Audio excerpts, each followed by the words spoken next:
स्वागत है आप सबका द साइकोलॉजी ऑफ मनी के तीसरे चैप्टर के अंदर। और यहाँ हम बात कर रहे होंगे कि तीसरे चैप्टर के अंदर ऐसा क्या है। तीसरे चैप्टर का जो टाइटल है वो है नेवर इनफ, एंड इसका जो सब टाइटल है वो है कि यार when rich people do crazy things. So title ने काफ़ी चीज़ें बता दी हैं और वही इस चैप्टर के अंदर है भी कि हमारे लिए कभी भी कोई चीज़ जो हमें मिलती है, जो हम एक्वायर करते हैं, जो हम इकट्ठा करते हैं, वो कभी एनफ नहीं होती। मतलब कभी हमारा उससे पेट नहीं भरता, राइट। सो यहाँ हम बात करते हैं, चाहे वो पावर हो, चाहे वो पैसा हो, या फिर कुछ भी हो, ठीक है। जो हमारे अंदर एक ग्रीड है ना, जिसको लालच कहते हैं, वो लालच हमेशा हमें मारता है। वो लालच हमें वो भी हमसे छीन लेता है जो हमारे पास है, ठीक। तो यहाँ एक छोटी सी कहानी कही गई है। एक रजत गुप्ता इंसान है, एक रजत गुप्ता नाम का लड़का है, या आप आदमी कह सकते हो।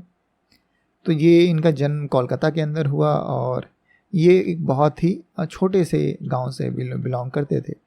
किसी तरीके से इन्होंने अपनी फॉर्च्यून बिल्ड की, ये आगे जाके काफ़ी मेहनत की और फिर ये एक मैकेंजी जो वर्ल्ड की कंपनी है उसमें CEO भी बने और उन्होंने United state of world economics form के अंदर भी उनको एक पोजीशन मिली, वहाँ भी उन्होंने काम किया, ठीक है।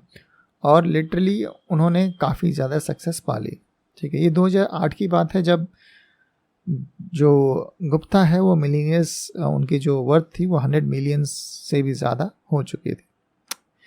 इसके बाद वो इस तरीके से आगे बढ़ते गए और उनकी जो वर्थ थी वो अगर आप कैलकुलेट करें तो वो हर घंटे की $600 से भी ज़्यादा थी, ठीक है। अब यहाँ क्या हुआ कि यार गुप्ता जी को एक चांस मिला, ठीक है। चांस क्या मिला यार, गुप्ता जी को लगता था कि यार अगर मेरे को कहीं से इन्वेस्टमेंट मिल जाए, ठीक, तो यार मैं उसको, क्योंकि गुप्ता जी मिलीनियर तो थे, है ना, जैसे उनके पास 100 मिलियंस की उनकी वो थी, संपत्ति थी मान लो, ठीक है। तो हम मिलियंस डॉलर में बात कर रहे हैं यार, ठीक है। तो 100 मिलियन डॉलर से भी ज़्यादा की उनकी संपत्ति थी और यहाँ गुप्ता जी को था कि यार मैं बिलियनर बनना है यार, मेरे को मतलब मिलियनर बन के क्या ही मतलब, कुछ मतलब ही नहीं है। तो उनको बिलियनर बनना था, राइट। तो बिलियनर भी ऐसा नहीं, मतलब उनको था कि यार मेरे को बहुत पैसा कमाना है। हालांकि जितना उनके पास पैसा है वो भी बहुत ज़्यादा है, ठीक। तो वो बहुत तरीके के तिकड़मबाजी करते थे।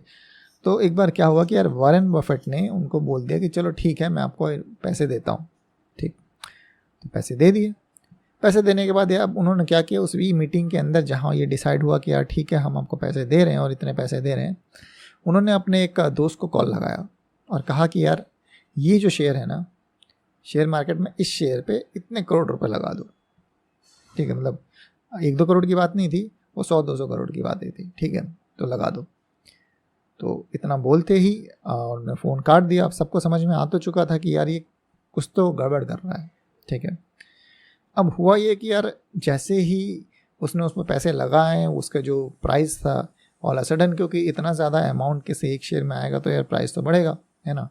तो उसका जो प्राइस था वो बहुत ज़्यादा बढ़ गया। एट द सेम टाइम उन्होंने उससे बहुत सारा प्रॉफिट कमाया, $17 मिलियन का उन्होंने प्रॉफिट कमाया वहाँ से। इस तरीके से जो गुप्ता जी जो CEO थे, जो कि एक आप कह सकते हैं कि इन्वेस्टर की तरह काम कर रहे थे, फॉर्च्यून बनाने की तरह काम कर रहे थे कि फॉर्च्यून बनाना है। अब उन्होंने जो रास्ता अपनाया अमीर बनने के लिए, ठीक है, तो उनका जो रास्ता था वो गलत था, क्योंकि उन्होंने मार्केट को पूरी तरह से मैनिपुलेट करने की कोशिश की, एक ही जगह अपना सारा पैसा डाल के, ठीक। इसके बाद जब इन्वेस्टिगेशन बैठी तो उनको उठा के जेल के अंदर कर दिया गया, ठीक है। तो इसी तरीके से और भी हमारे एक मैकडॉफ करके एक पर्सन थे, उन्होंने भी इस तरीके से चीज़ें की। लोगों का पैसा उनके पास बहुत ज़्यादा आता था, लोगों ने बहुत ज़्यादा भरोसा करते थे। वो क्या करते थे कि यार मार्केट को मैनिपुलेट करके पैसा बनाते थे, ठीक है। तो उन्हें भी जाके फिर वॉल स्ट्रीट जब जर्नल है, तो जो मैकऑफ्स थे, जो मैडऑप्स जो थे, तो उनको भी उठा के जेल के अंदर डाल दिया गया। तो इस तरीके से यार सबसे ज़्यादा घाटा जो उन्हें हुआ, खैर इन्वेस्टर्स का जो पैसा था, जो लोगों का पैसा था, वो तो डूबा ही, है ना। मगर इन लोगों का भी पैसा क्या हुआ, इनको जो रेपुटेशन थी और जो उनका पैसा था सब बर्बाद, कुछ नहीं बचा। तो यहाँ जो समझने वाली बात है, जो यहाँ समझाई गई है, वो ये है कि यार जो लोग पहले से इतने सक्सेसफुल थे, है ना, उन्होंने ये चीज़ क्यों की? ठीक, मतलब अपना एक सक्सेसफुल करियर था, बहुत पैसा था, इतना कि यार जितनी उनकी ज़रूरत है उससे बहुत ज़्यादा, ठीक, जो चाहते थे वो खरीद सकते थे। मगर फिर ये चीज़ें करने की ज़रूरत क्यों पड़ी? इसको हम कहते हैं ग्रीड, कि नेवर इनफ। यार कुछ भी आपको मिल जाए आपके लिए कभी वो पूरा नहीं होता, ठीक है, आप और चाहते हो और चाहते हो और चाहते हो और बिना मतलब का चाहते हो, राइट। तो इस तरीके की जब चीज़ आपके अंदर होती है, ठीक, तो आप क्या करते हो? आप बहुत ज़्यादा रिस्क लेना शुरू कर देते हो, और बहुत ज़्यादा रिस्क आपकी खुद की कैपेसिटी से ज़्यादा रिस्क लेते हो, ठीक है। और फिर मैटर नहीं करता कि वो रास्ता सही है, आप फ्रॉड कर रहे हो या किसी के साथ, या एक सही रास्ता पकड़ रहे हो, आपको बस एक चीज़ दिख रही होती है कि मेरे को और ज़्यादा चाहिए, और ज़्यादा चाहिए। तो जब भी आप इस तरीके का रास्ता अपनाते हो तो होता ही है कि आप कुछ ना कुछ गलतियाँ करोगे, है ना, और वो गलतियाँ आपके सिर्फ आपको नहीं बर्बाद करेंगी, आपकी पूरी फैमिली को बर्बाद करेंगी। आपका जहाँ तक जितना भी रेपुटेशन बिल्ड किया अपने बारे में, जो आपके बारे में लोग जानते हैं, आप उसको ख़राब करोगे। आपके पास जितना पैसा है आप उन सभी पैसे को ख़राब कर दोगे, कुछ नहीं होगा आपके पास ऑल ऑफ सडन। वो क्यों? क्योंकि बस आप थोड़े ग्रीडी हो गए, ठीक है। ग्रीडी होना, थोड़ा ग्रीडी होना ठीक है, मगर जब आप ज़रूरत से ज़्यादा ग्रीडी हो जाओ और आपको ये पता भी हो कि आप गलत काम कर रहे हो, आप फिर भी वो करो क्योंकि आपको बहुत ज़्यादा पैसा चाहिए, ठीक है। इतना पैसा होने के बाद भी जो आपके पास है, तो ये आपको हमेशा ही इस रास्ते पे लेके जाएगा जहाँ की आपकी बर्बादी निश्चित है। इवन ये सब होने के बाद वॉरेन बफेट ने भी कहा कि यार ये जो बिहेवियर उसने दिखाया, गुप्ता ने, वो काफ़ी ही गुप्ता या फिर मैं मैडॉफ्स की बात करूँ तो ये जो बिहेवियर है बहुत ही बिल्कुल बेवकूफ़ी वाला काम था, ठीक है। यार जब आपके पास पैसा है और आप और पैसा बनाना चाहते हो जिसका कोई रीज़न नहीं है कि आप क्यों बनाना चाहते हो, ठीक, और आप उसके लिए कुछ भी कर रहे हो बिना मतलब की चीज़ें जिसका कोई सिर पैर नहीं है, और आप चीज़ों को गलत तरीके से करने की कोशिश करो, क्यों? क्योंकि आपको बस और पैसा चाहिए, और उस पैसा क्यों चाहिए उसका भी कोई रीज़न नहीं है, ठीक। तो मतलब आप बिल्कुल ही गधों की तरह काम कर रहे हो।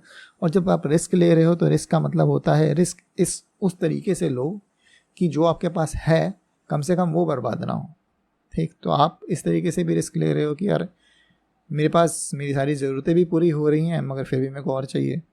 तो ये इस तरीके का अगर बिहेवियर है आपका तो वो बेवकूफ़ी भरा है। ये मैं नहीं कह रहा, ये वॉरेन बफेट का स्टेटमेंट है, ठीक है। तो यहाँ कुछ पॉइंट्स हैं जो कि इस चैप्टर में बोले गए हैं। पहला, the harder the financial skill is getting the goal post to stop moving.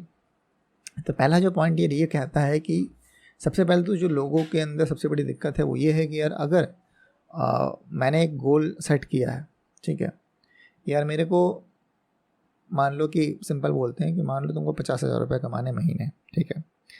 तो अभी यार तुमने कमाया नहीं है, मगर जैसे ही तुम 10,000 पे पहुँचते हो तो तुम अपने गोल को शिफ्ट करके 70,000 कर देते हो, ठीक है, कि भैया अब मेरे को 70,000 रुपये कमाने हैं। अभी तुमने 40,000 रुपये कमाना शुरू किए, ठीक है, तो तुमने अपने गोल को चेंज करके अभी तुम अपने पहले गोल को भी अचीव नहीं कर चुके, अभी अचीव आपका हुआ नहीं है, राइट, मगर आपने अपने गोल पोस्ट को चेंज करके अब उसको 4 लाख का कर दिया है, ठीक है।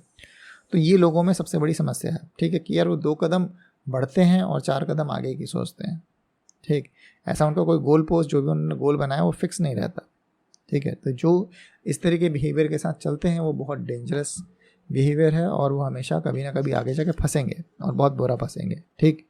तो जब आप किसी भी तरह के फाइनेंशियली एक स्टेबिलिटी चाहते हो अपनी लाइफ में, ठीक है, तो आपको सबसे पहले आपका जो गोल पोस्ट है वो एक ऐसा गोल पोस्ट होना चाहिए। गोल पोस्ट का मतलब आपका जो टारगेट है वो हिलना नहीं चाहिए अपनी जगह से तब तक जब तक आप उसको अचीव नहीं करते।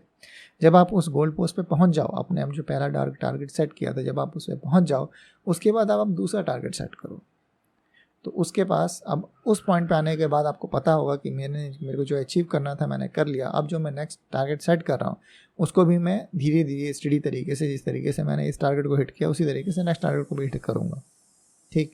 मगर आप अगर ऑन द वे हो और आप अपना टारगेट चेंज करते जा रहे हो तो फाइनली आप का एक्सीडेंट ही होगा, ठीक है। और जैसे अगर मैं 100 की स्पीड पे चलाना चाहता था और मैं 80 की स्पीड पे आके अब मैंने टारगेट सेट कर दिया 200 की स्पीड का, तो अब मैं बहुत एफर्ट मार रहा हूँ और बहुत एफर्ट मार रहा हूँ तो सीधा गलती तो करूँगा ही मैं, राइट, क्योंकि अभी मैंने अपना पहला टारगेट भी अचीव नहीं किया। तो इस तरीके से मूव करना बहुत ही एक गंदा तरीका है, चाहे वो किसी भी मामले में हो, क्योंकि इस तरीके से आप कभी खुश नहीं रह सकते, क्योंकि आपको कभी इस बात का सेटिस्फेक्शन मिलेगा ही नहीं कि आपने कभी कुछ अचीव किया, ठीक है। और जब तक आपको इस बात का सेटिस्फेक्शन नहीं मिलता कि आपने कुछ अचीव किया है, तो आप हमेशा ही दुखी रहोगे, हैप्पीनेस कभी नहीं आ सकती, ठीक। दूसरा बोला कि social comparison is the problem है। और जो दूसरा सबसे बड़ा रीज़न है लोगों के अंदर जो ग्रीड है, ठीक है, एक लालच हमेशा रहती है उसका, कि वो अपने आप को कंपेयर करते हैं दूसरों से, ठीक है। मेरे को क्यों ज़्यादा चाहिए यार, मेरे को इसलिए ज़्यादा चाहिए क्योंकि उसके पास मेरे से ज़्यादा है।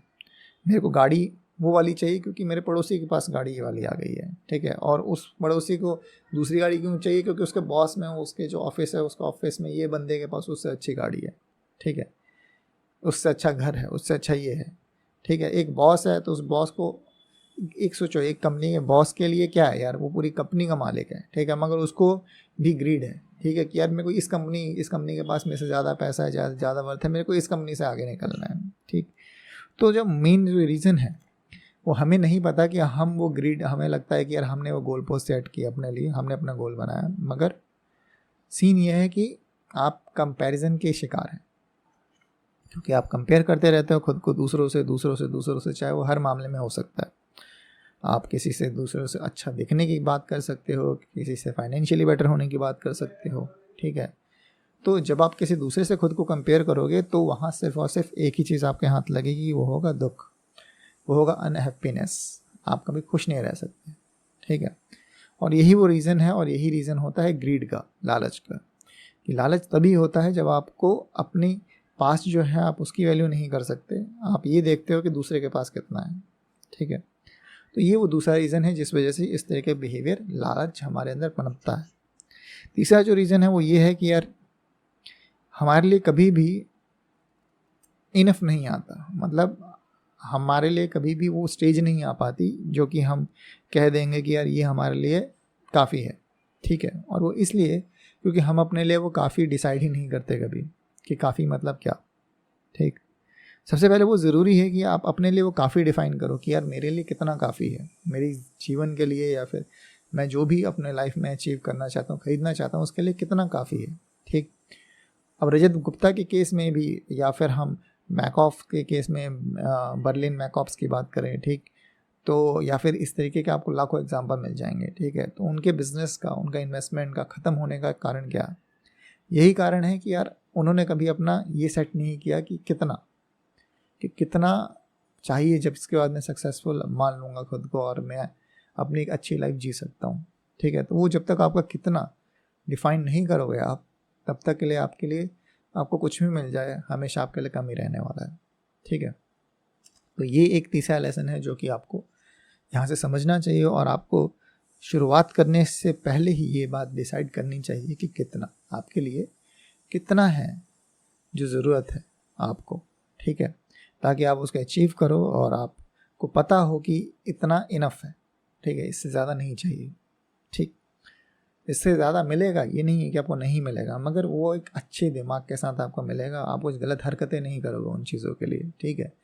मगर अगर आपका यही डिसाइड नहीं कि कितना मतलब बस, तो आप हमेशा ही इस गधों की रेस में भागते रहोगे, और अल्टीमेटली आप कुछ ना कुछ ऐसी गलती करोगे जिसकी वजह से जो आपके पास है आप उसे भी लूज़ कर दोगे।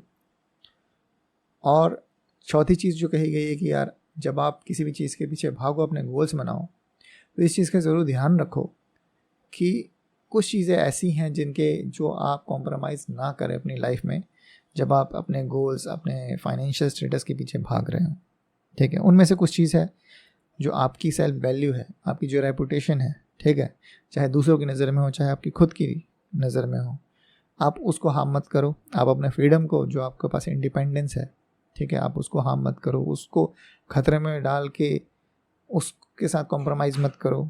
आप अपनी फैमिली और फ्रेंड्स के साथ जो आपका रिलेशन है, ठीक है, उसको कॉम्प्रोमाइज़ मत करो। आप जो अपने लोगों के साथ जो समय बिताते हो, ठीक है, जो लोग आपको प्यार करते हैं, आप उसको कॉम्प्रोमाइज़ मत करो।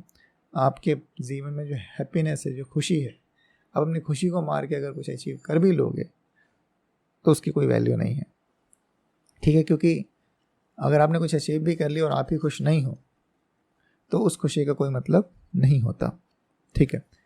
तो ये था हमारे कुछ इस थर्ड चैप्टर के अंदर, जो कि नॉट इनफ है, ठीक है। तो नॉट इनफ का आप मतलब समझ ही चुके हो कि नॉट इनफ मतलब क्या। और ये था हमारे द साइकोलॉजी ऑफ मनी का तीसरा चैप्टर, ठीक। नेक्स्ट चैप्टर में है कंपाउंडिंग, कंपाउंडिंग, ठीक है। तो ये कंपाउंडिंग और कंपाउंडिंग क्या है, इस चीज़ को हम देखेंगे और समझेंगे अपने नेक्स्ट वीडियो के अंदर। तब तक के लिए यहीं रुकते हैं और आपसे मिलते हैं इन आवर नेक्स्ट वीडियो।